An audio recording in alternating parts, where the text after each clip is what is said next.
You can't have it both ways. This story takes place during my time as a machinist, where I had a boss who made my life incredibly difficult.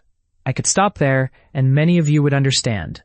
This boss was the owner's brother-in-law, someone who had no real management experience. He was simply given the position because of family ties. Let's just call him BH. After working there for 6 years, it was the week of my performance review.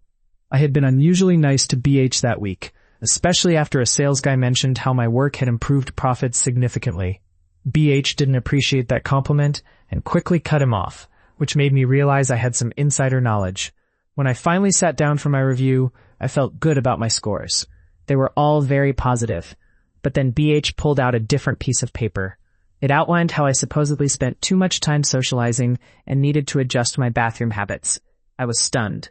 He knew about my medical issues, yet he still made these claims.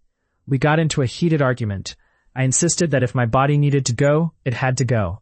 He claimed he had no proof of my bathroom visits, and in a moment of frustration, I yelled, "Keep your raise, just don't talk to me anymore." He threatened to fire me for insubordination, so I returned to his office, silent, while he continued talking. Afterward, I decided to follow his advice in a way that would benefit me. I subscribed to Audible and YouTube, wearing earbuds all the time. I stopped engaging with my coworkers and focused on my work. I even adjusted my diet to minimize bathroom breaks, and I consulted my doctor, who provided a note stating I could use the bathroom as needed. HR was unaware of the situation and was baffled that I even needed a note for something so basic.